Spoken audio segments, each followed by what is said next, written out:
Hello दोस्तों। आज हम बहुत ही इम्पोर्टेंट टॉपिक पे बात करने वाले हैं, नई शिक्षा नीति। तो हम इसमें सब कुछ डिस्क्राइब करने वाले हैं, इसलिए लास्ट तक हमारे साथ ज़रूर बने रहिएगा, क्योंकि इसमें हम स्टूडेंट्स के लिए भी बताने वाले हैं क्या क्या चेंजेस हुई हैं और टीचर्स के लिए भी बताने वाले हैं कि क्या क्या चेंजेस हुई है। स्पेशली टीचर्स का प्रमोशन कैसे होना है, उनकी नियुक्ति कैसे होना है। तो आइए शुरू करते हैं।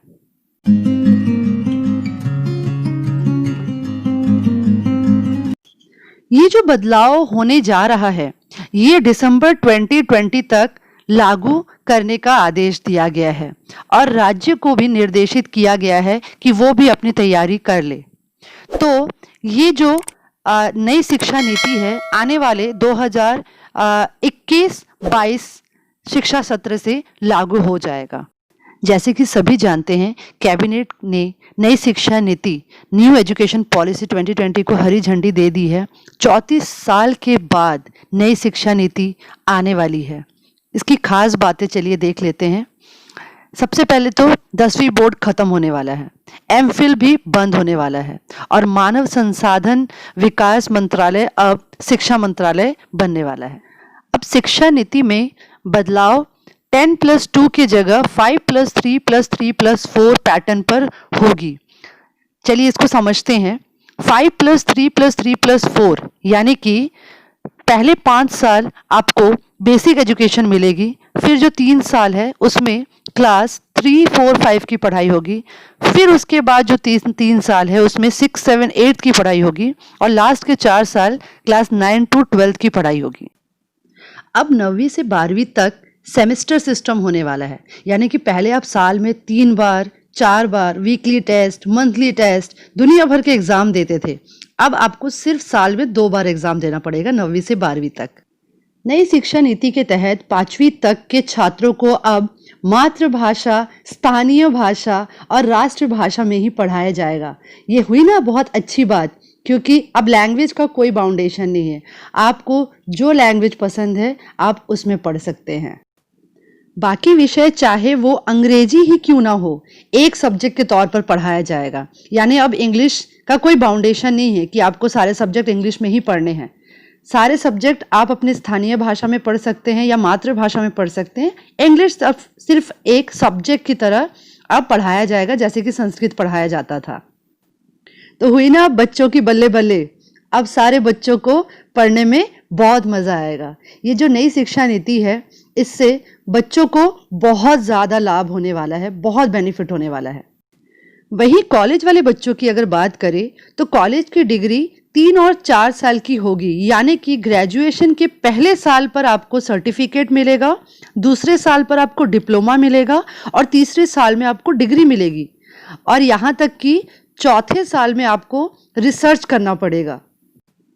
और हाँ, अब स्कूलों से स्ट्रीम सिस्टम खत्म, यानी कि अब बच्चे अपने मनपसंद विषय चुन सकेंगे। यानी कि अब आर्ट्स वाला बच्चा भी मैथ्स पढ़ सकेगा, एक मैथ्स वाला स्टूडेंट भी पॉलिटिकल साइंस पढ़ सकेगा।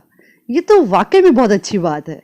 क्लास 6 से ही आपको व्यवहारिक ज्ञान दिया जाएगा, यानी कि आपको ये मौका मिलेगा कि आप अपने व्यावसायिक जीवन का चयन कर सके। आपको आगे क्या करना है ये आप 6 से ही पता लगा लेंगे और आपको कंप्यूटर कोडिंग और सारे टेक्नोलॉजीज को सीखने का मौका मिलेगा। तो है ना ये कितनी अच्छी बात। मतलब मुझे तो सोच के ही इतना अच्छा लग रहा है। तो सोचिए बच्चों को इससे कितना फ़ायदा होगा। हमारे समय में तो ऐसा नहीं था, बट हाँ, आज का जो जनरेशन है उनको वाकई में इससे बहुत फ़ायदा होने वाला है, क्योंकि चीन जैसे बड़े बड़े देशों में ये पहले से शुरू हो चुका है। हमारे देश की अब बारी है और आने वाले समय में हमारे जो नौजवान युवा हैं उनको बहुत अच्छा मौका मिलेगा अपने लाइफ में कुछ करने का।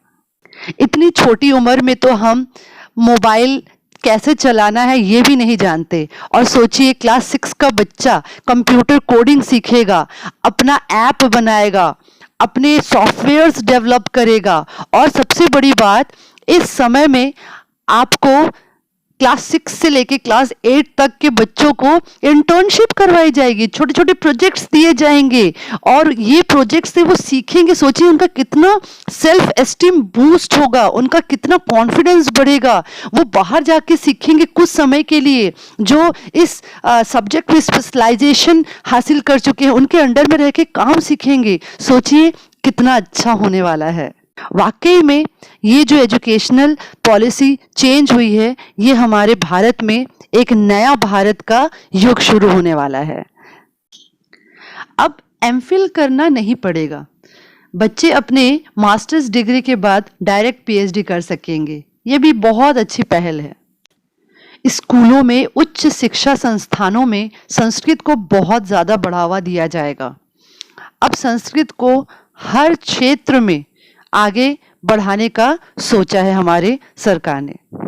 हर कॉलेज में संगीत, कला, साहित्य पढ़ाया जाएगा। जैसे कि पहले कोई एक कॉलेज में एक ही चीज़ पढ़ाई जाती थी, जैसे कि IIM हो गया जहाँ सिर्फ मैनेजमेंट की स्टडीज़ होती थी, IIT जहाँ पे सिर्फ टेक्नोलॉजी की स्टडी होती थी। अब ऐसा नहीं होगा, अब हर कॉलेज में हर चीज़ पढ़ाया जाना बहुत ज़रूरी होगा। अब आपके मन में ये सवाल आ रहा होगा कि ये तो मनचाही फीस लेंगे, लेकिन इस पे भी गवर्नमेंट ने बहुत अच्छा कदम उठाया है।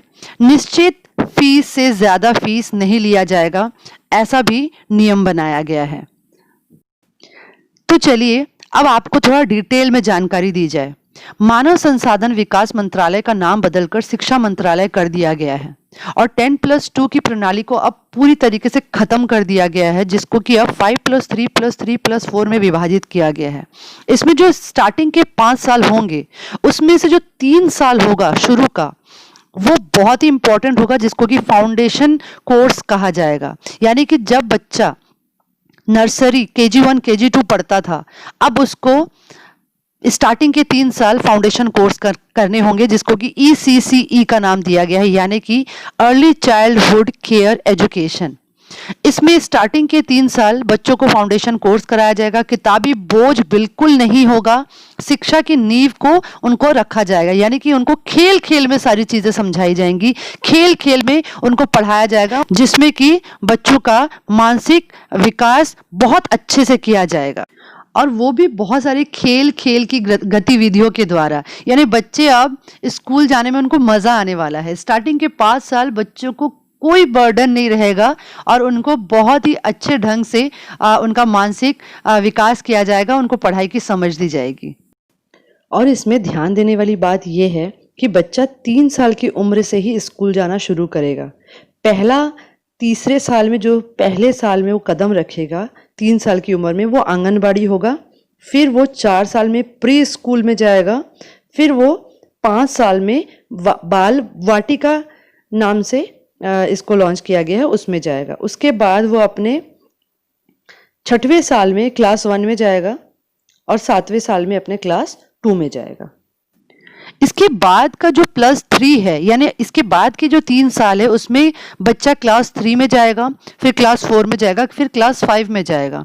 ये जो 3 साल है, ये बच्चे का बहुत इंपॉर्टेंट है, क्योंकि इससे बच्चा भविष्य में क्या व्यावसायिक पाठ्यक्रम पढ़ेगा वो डिपेंड करेगा। यानी कि भविष्य के लिए तैयार किया जाएगा बच्चे को। विज्ञान और गणित, कला, सामाजिक विज्ञान और मानविकीय जो विषय हैं उनसे उसका परिचय होगा, और इसमें बच्चे को पूरी तरीके से तैयार कर दिया जाएगा कि वो क्लास 6 में कौन सा व्यावसायिक विषय चयन करने वाला है और वो किस फील्ड में आगे बढ़ने वाला है। ये 3 सालों में उसका नींव रखा जाएगा। जैसे कि मैंने पहले भी बताया कि क्लास 6, 7 और क्लास 8 में निश्चित पाठ्यक्रम पर ही फोकस किया जाएगा। यानी कि आप जो भी मेन सब्जेक्ट हम चुनते थे, कहाँ चुनते थे हम, 11th 12th में जाके चुनते थे, तो वो सारी चीज़ें अब क्लास 6, 7, 8 में होने वाली है। यानी कि क्लास 6, 7, 8 से ही बच्चा अपना व्यावसायिक पाठ्यक्रम चुन लेगा और अपने स्किल पे फोकस करेगा। यानी कि उसको कौन से क्षेत्र में आगे बढ़ना है वो डिसाइड करेगा और उससे रिलेटेड चीज़ें वो स्टडी करेगा। इसी में वो इंटर्नशिप भी करेगा, छोटे छोटे प्रोजेक्ट पे काम भी करेगा और कंप्यूटर्स की सारी जानकारी उसे प्राप्त होगी, क्योंकि कंप्यूटर जो टेक्नोलॉजी आने वाले जनरेशन में होनी चाहिए, कंप्यूटर की समझ वो इसी समय में विकसित की जाएगी बच्चों के अंदर, क्योंकि आज के डेट में डिजिटलाइजेशन बहुत ज़रूरी है और बच्चों को डिजिटली बहुत ज़्यादा ही एडवांस किया जाएगा, स्पेशली क्लास 6, 7 और 8th में। भाषा पर अगर हम बात करें तो त्रिभाषीय फॉर्मूला पे जोर दिया गया है। यहाँ पे त्रिभाषीय जो 3 सब्जेक्ट जो बच्चों को पढ़ना है एज ए लैंग्वेज, यानी भाषा जो पढ़ना है वो पूरी तरीके से राज्य पर छोड़ दिया गया है, यानी कि राज्य स्टेट डिसाइड करेगा कि वो कौन से 3 लैंग्वेज है जो अपने बच्चों से पढ़वाना चाहते हैं। वो मातृभाषा भी हो सकती है, वो रीजनल लैंग्वेज भी हो सकती है, यानी कि स्थानीय भाषा भी हो सकती है, या फिर वो कोई दूसरी भाषा भी हो सकती है। ये कहावत आपने सुना ही होगा कि पढ़े लिखे तो बने नवाब, खेले कूदे तो बने खराब, बट ये अभी ऑपोजिट होने वाला है। आपके हर एक चीज जो जिसमें आपकी रुचि है वो आप अपना मेन सब्जेक्ट बना सकते हैं। अब बारी आती है लास्ट के 4 सालों की। इसमें बच्चा class 9th, 10th, 11th, 12th की पढ़ाई करेगा। इन 4 सालों में बच्चों की विश्लेषण क्षमता को बढ़ाया जाएगा, यानी कि बच्चा सही डिसीजन कैसे ले सके, अपने लाइफ के लिए वो कौन से गोल सेट करेगा, वो सारी चीज़ों का वो खुद ही डिसाइड करेगा। इसके लिए उसकी क्षमता को विकसित किया जाएगा। बड़े लक्ष्यों को निर्धारित करने के लिए उसे प्रेरित किया जाएगा और इसमें संख्याएं जो स्ट्रीम सिस्टम है उसको पूरी तरीके से खत्म कर दिया गया है। नए पुल का निर्माण किया गया है, जैसे कि अगर बच्चे को आर्ट्स भी पढ़ना है और उसको अगर बायोलॉजी भी पढ़ना है, अगर आर्ट्स के साथ उसको फिजिक्स पढ़ना है, या फिर उसको फिजिक्स के साथ म्यूजिक लेना है, उसको डांस लेना है, तो ये सारी चीजें अब बच्चा कर सकेगा। उसमें कोई भी रुकावट, कोई भी चीज रुकावट नहीं बनेगी। और इसमें बहुत अच्छी चीज़ ये हुई है कि क्लास 9 से लेकर 12th के बीच में आपको एक ऑप्शन दिया जाएगा फॉरेन लैंग्वेज पढ़ने का, यानी कि आपको दूसरे देश की भाषा भी आप पढ़ सकते हैं, जैसे कि आप फ्रेंच पढ़ सकते हैं, स्पेनिश पढ़ सकते हैं, तो दूसरी भाषाओं का ज्ञान भी आप ले सकते हैं। इसमें और एक चीज़ है कि आपको क्रेडिट पॉलिसी दी जाती है, यानी कि आप अगर किसी विषय में फेल हो जाते, किसी क्लास में आप फेल हो जाते, तो आपको 4 साल दिए जाएंगे। उस 4 सालों में आप उस पुराने जिस भी सब्जेक्ट में आप बैक हुए हैं, यानी कि आप फेल हुए हैं, उसको आप फिर से पास होने का प्रयास उसमें कर सकते हैं आगे की पढ़ाई करते हुए। तो ये बहुत अच्छी चीज़ हुई है। बेसिकली इसमें क्या हुआ है, इसमें प्रैक्टिकल नॉलेज को ज़्यादा जोर दिया जा रहा है, यानी कि आपको प्रैक्टिकल क्या नॉलेज है इस पे ज़्यादा फोकस किया गया है, ना कि आपको थ्योरेटिकल नॉलेज में महारत हासिल है। इससे आपको इसमें कोई फ़र्क नहीं पड़ता, लेकिन हाँ आपको क्या आता है, कौन सी स्किल आती है आपको, कौन सा हुनर है आपके हाथ में, कौन सा प्रैक्टिकल नॉलेज है, ये मायने रखता है। जैसे कि मान लीजिए फिजिक्स तो पढ़ लिया हमने, लेकिन हमें बल्ब तक चेंज नहीं करना आता है, तो ये कोई प्रैक्टिकल नॉलेज नहीं है। तो हमारे को प्रैक्टिकल नॉलेज पे ज़्यादा फोकस करना है, हमको रट्टू तोता नहीं बनना है। तो इससे जो रट्टूलॉजी जो थी वो अब ख़त्म होगी और मेन चीज़ पे फोकस किया जाएगा, वो है आपको क्या आता है, प्रैक्टिकल नॉलेज, प्रैक्टिकली आपको क्या आता है। 9वीं से 12वीं तक की जो परीक्षाएं होंगी वो सेमेस्टर प्रणाली के द्वारा मॉड्यूल पर आधारित होगी। छात्रों के व्यवहार और उनके पाठ्य सामग्रियों क्रियाओं में अवलोकन पर विशेष ध्यान दिया जाएगा, यानी कि सिर्फ आपका एग्ज़ाम आपके पढ़ाई तक सीमित नहीं रहेगा, आपके ओवरऑल आपका जितना भी परफॉर्मेंस है ना, उस पे आपका मार्कशीट तैयार किया जाएगा। रिजल्ट का जो निर्माण है वो बालक के समग्र अवलोकन द्वारा निर्मित किए जाएंगे। रिपोर्ट कार्ड 360 डिग्री आकलन एवं अनुकूलित आकलन के आधार पर किया जाएगा, यानी कि मैंने बताया समग्र जितना ओवरऑल आपका पूरा नॉलेज है उसके ऊपर आपका रिपोर्ट कार्ड बनेगा। जैसे कि ना ही सिर्फ पढ़ाई में बल्कि खेल कूद और जितने भी एक्टिविटीज़ आप करते हैं, आपका व्यवहार, आपका एक्स्ट्रा करिकुलर एक्टिविटीज़ कि दूसरे क्षेत्रों में भी आप कैसे हैं, आपका दूसरों के साथ व्यवहार, आपका सेल्फ डेवलपमेंट कितना हो रहा है, ये सब के ऊपर आपका आकलन किया जाएगा। उसी के आधार पर आपका मार्कशीट तैयार होगा। और सबसे ज़बरदस्त बात तो ये है कि परीक्षा आप अपने पसंद की भाषा में दे सकते हैं, यानी कि आपको पूरी छूट मिलेगी कि आप कौन से भाषा में एग्ज़ाम दे सकते हैं। कोई ज़रूरी नहीं कि आपको इंग्लिश में ही लिखना है, कोई ज़रूरी नहीं कि आपको हिंदी में ही लिखना है। तो ये आपको छूट दी गई है जो कि बहुत अच्छी है, क्योंकि बच्चे भाषा उनके लिए कोई बाधा नहीं बननी चाहिए उनके नॉलेज के लिए। तो ये बहुत ही अच्छा कदम है। छात्र स्वयं अपना व अपने सहपाठी और शिक्षक तीनों मिलकर प्रत्येक विद्यार्थी का आकलन करेंगे, जो कि मैंने पहले भी बोला है कि ओवरऑल डेवलपमेंट में जो है मार्कशीट बनेगी। तो इसमें टीचर्स भी आकलन करेंगे, छात्र खुद भी अपना आकलन करेगा और छात्र के सहपाठी भी छात्र का आकलन करेंगे कि वो कैसा है, वो कैसा परफॉर्म कर रहा है, उसका बिहेवियर कैसा है। तो ये सब चीज़ उसके मार्कशीट में लिखी जाएगी। अब कॉलेज स्तर पर क्या बदलाव किए गए हैं? कॉलेज स्तर पर सबसे पहले आपको 12th के बाद, पहले क्या होता था, आपको विभिन्न अलग अलग संस्थानों में दाखिला पाने के लिए अलग अलग एंट्रेंस एग्जाम देना पड़ता था, जो कि अब खत्म की जा रही है। अब आपको इंडिया के किसी भी कॉलेज में एडमिशन अगर लेना है तो आपको सिर्फ एक एंट्रेंस एग्जाम देना पड़ेगा, वो है CAT, common admission test, CAT। तो ये प्रणाली लागू की गई है जो कि बहुत अच्छी है। इससे बच्चों का क्या होगा, 12th के बाद का मार्क्स और कैट का मार्क्स, दोनों मार्क्स को जोड़कर जो भी मार्क्स आएगा उसके आधार पर उनको एडमिशन मिलेगा। इसके साथ ही आपको मल्टी एंट्री और मल्टी एग्जिट व्यवस्था का भी लाभ दिया जाएगा। इसका मतलब क्या है, मल्टी एंट्री और मल्टी एग्जिट?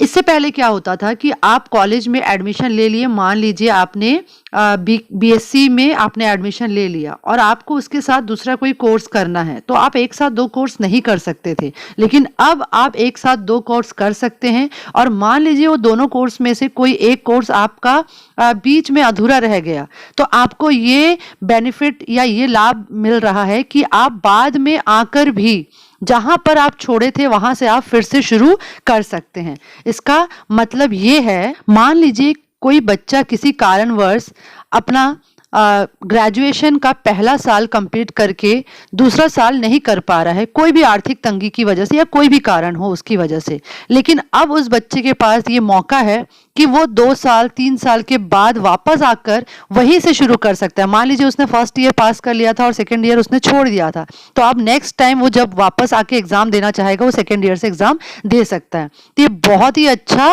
ऑप्शन बच्चों के लिए शुरू किया गया है, क्योंकि बच्चे बीच में ही पढ़ाई छोड़ देते थे और उनका जो पढ़ाई आधा हुआ रहता था वो उनका कोई काम का नहीं रह जाता था। तो इसलिए ये जो उन्होंने मल्टी एंट्री और मल्टी एग्जिट शुरू किए, ये बच्चों को बहुत लाभ होगा इससे। इसके बाद एकेडमिक क्रेडिट बैंक शुरू की गई है, जो कि डिजिटल लॉकर कहलाएगा। यानी कि बच्चों का अब मार्कशीट सिर्फ उनके हाथ में नहीं, उनका एक ऐसा डिजिटल लॉकर बनाया जाएगा जिसमें उनके हर एक चीज की जानकारी मिलेगी जो कि बच्चे ने आज तक अर्जित की है। मतलब क्लास 1 से लेके, मतलब नर्सरी क्लास से लेके जितनी भी पढ़ाइयाँ, डिग्रियाँ, जितनी भी स्किल उसने हासिल की है, वो सारी चीज़ें सारे मार्कशीट के तौर पर डिजिटल लॉकर में सेव रहेंगे। यहाँ तक कि उसने जो भी अचीवमेंट हासिल किया वो भी उसमें सेव रहेंगे। इससे फायदा बहुत होने वाला है। मान लीजिए आप कोई इंटरव्यू के लिए जाते हैं, तो आपका इंटरव्यूअर जो रहेगा वो आपके डिजिटल लॉकर में जो भी आपकी जानकारियां हैं आपसे पढ़ाई से रिलेटेड, आपको एक एक करके बतानी नहीं पड़ेगी, वो खुद ही देख के सब कुछ जान जाएगा कि आज तक आपने कौन कौन सी उपलब्धियां हासिल की है। इसमें छोटे से छोटे चीज से लेके बड़ी से बड़ी उपलब्धियां भी वो नोटिस कर पाएंगे। यानी कि ये कितना आसान हो गया है, सोचिए, किसी को अपनी मार्कशीट ले लेके घूमनी नहीं पड़ेगी नौकरी के लिए। हर एक चीज आपका डिजिटल लॉकर में रिकॉर्डेड रहेगा, जो कि बहुत ही अच्छा कदम उठाया गया है गवर्नमेंट के द्वारा। इससे रोजगार के अवसर भी बढ़ेंगे और कोई भी धोखेबाजी नहीं कर पाएगा। ऐसे नहीं कर पाएगा कि किसी और का मार्कशीट, अपना नाम चेंज कर लिया उसमें और उसने अपना मार्कशीट बना लिया। ऐसा कोई किसी की उपलब्धि को चोरी नहीं कर पाएगा। अब ये बहुत ही सराहनीय कदम है। अब ग्रेजुएशन में या फिर पोस्ट ग्रेजुएशन में वर्ष के आधार पर प्राप्त होगी उपलब्धि। जैसे कि अगर किसी बच्चे ने 1 साल का ग्रेजुएशन का पहला साल कंप्लीट कर लिया तो उसे सर्टिफिकेट कोर्स माना जाएगा, और दूसरा साल कंप्लीट करते ही उसे डिप्लोमा कोर्स का सर्टिफिकेट मिलेगा। उसके बाद जैसे ही वो तीसरा साल कंप्लीट कर लेता है तो उसे बैचलर कोर्स की डिग्री दी जाएगी। उसके बाद जैसे ही उन्होंने अपना 4 साल कंप्लीट कर लिया तो उन्हें रिसर्च प्लस डिग्री दोनों मिलेगा। तो ये अलग अलग तरीकों से बांटा गया है, इसलिए क्योंकि कुछ बच्चे जब पहला साल कंप्लीट करके दूसरा साल कर नहीं पाते थे, छोड़ना पड़ता था उन्हें बीच में ही, तो उनके सिर्फ फर्स्ट ईयर की सर्टिफिकेट उन्हें मिलती थी, फर्स्ट ईयर की मार्कशीट मिलती थी, जो कि कोई काम की नहीं होती थी। लेकिन अब हर एक वर्ष को, हर एक साल पढ़ाई का आपका उसका मार्कशीट आपको मिलेगा। मार्कशीट तो पहले भी मिलता था, लेकिन अब वो सर्टिफिकेट कहलाएगा और वो दूसरे साल में डिप्लोमा बन जाएगा, तीसरे ही साल में वो डिग्री बन जाएगा। तो सोचिए, हर एक साल या फिर बोलेंगे हर एक टाइम जब आप पढ़ाई कर रहे हैं तो उसका एक एक क्षण जो है वो आपका रिकॉर्ड किया जाएगा कि उसमें आपने क्या अचीव किया है। तो ये बहुत ही अच्छा है, इससे बच्चे बहुत अच्छे से पढ़ पाएंगे और वो बच्चे जो किसी कारणवश पढ़ नहीं पाते थे उनको आगे भी ये मौका मिलेगा कि वो वापस आकर अपनी पढ़ाई को पूरी कर सके। उच्च शिक्षा संस्थानों में मानविकी, कला व संस्कृत शिक्षा पर जोर दिया जाएगा, यानी कि आपका ह्यूमैनिटी जैसे सब्जेक्ट्स को अब बहुत इंपॉर्टेंस मिलने वाली है, जिसमें आपको जीवन जीने की कला सीखने का मौका मिलेगा और संस्कृत पे बहुत ज़्यादा जोर दिया जाएगा। स्कूल कॉलेज निर्धारित फीस से ज़्यादा फीस अब नहीं वसूल पाएंगे। ECCE प्रणाली लागू होगी, जो कि मैंने बताया था, अर्ली चाइल्डहुड केयर एजुकेशन, जो कि स्टार्टिंग के 5 साल होने वाले हैं बच्चे के। सभी को सामान्य साक्षरता व संख्यात्मक ज्ञान से जोड़ा जाएगा। 2025 तक का लक्ष्य रखा गया है, मतलब इंडिया में जितने भी लोग हैं जो साक्षर नहीं हैं तो उन्हें साक्षर बनाया जाएगा। 2025 तक का लक्ष्य रखा गया है। और ध्यान दीजिए, ये जो पॉइंट मैं बोलने जा रही हूँ, इसके लिए राज्य सरकार को यथासंभव हो कम समय में शिक्षक की नियुक्ति करनी होगी। नियुक्ति की प्रक्रिया निश्चित समय अंतराल में पूरा करना होगा, यानी कि अभी बहुत सारी टीचर्स की वैकेंसी आने वाली है, इस चीज को ध्यान में रखिए।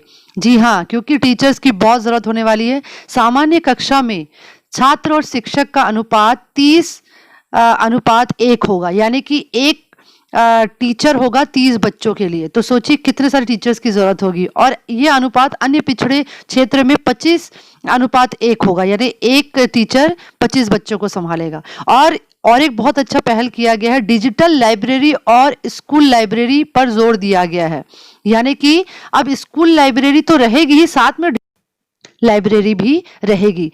सोचिए आप, ऐसे स्कूल जो लाइब्रेरी नहीं मुहैया करा पाते हैं बच्चों को, तो वो बच्चे क्या करेंगे? तो डिजिटलाइजेशन के थ्रू, यानी आजकल इंटरनेट के माध्यम से ऐसी लाइब्रेरी बच्चों को दी जाएगी जिसमें वो बच्चा हर एक सब्जेक्ट की किताबें आसानी से पढ़ सकेगा।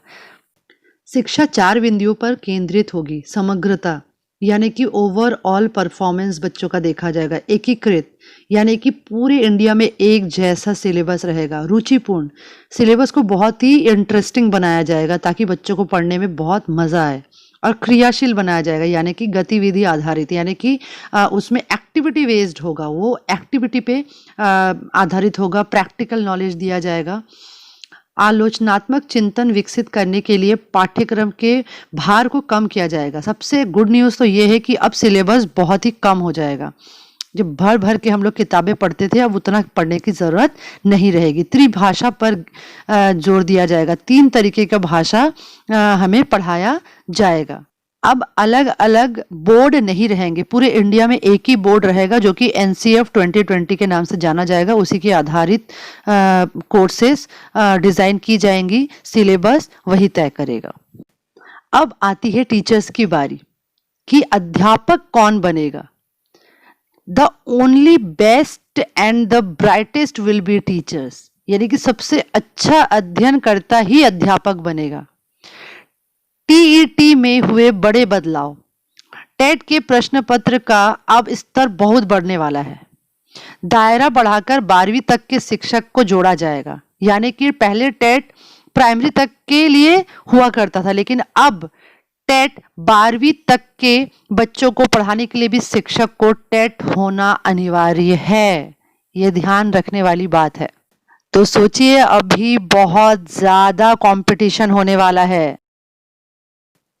पढ़ाने के लिए प्रेरणा के साथ साथ रुचि होना भी बहुत ज़्यादा ज़रूरी है और इसका साक्षात्कार के दौरान आपका डेमो देना बहुत ज़रूरी हो जाएगा शिक्षक के लिए। यानी कि इंटरव्यू के साथ साथ आपको पढ़ा कर भी दिखाना पड़ेगा कि आप किस तरीके से प्रभावशाली तरीके से आप पढ़ाते हैं। और प्राइवेट स्कूल में भी पढ़ाई करवाने के लिए आपको टेट करना अनिवार्य है। तो कुछ इस तरीके से आप देख सकते हैं हमारा नया एजुकेशन सिस्टम का पैटर्न होने वाला है। इसमें और एक बात बहुत इम्पॉर्टेंट है कि अब जो मिड डे मील पहले दिया जाता था सिर्फ प्राइमरी और मिडिल वाले बच्चों को दिया जाता था, लेकिन अब मिड डे मील सबके लिए होगा। और सिर्फ मिड डे मील ही नहीं, अब सवेरे आपको नाश्ता भी दिया जाएगा। मतलब बच्चों को अब सवेरे छोटा मोटा नाश्ता भी दिया जाएगा और मिड डे मील भी दिया जाएगा सारे बच्चों को। तो ये थे हमारे नए शिक्षा नीति के कुछ बहुत ही अहम बदलाव। उम्मीद करती हूँ कि आप सबको ये वीडियो बहुत पसंद आया होगा और अगर आपको इसमें कोई डाउट है या कुछ बात करनी है, कुछ पूछना है, तो आप मुझसे कमेंट में पूछ सकते हैं। Thank you so much. मिलते हैं अगले वीडियो में। Okay, bye bye.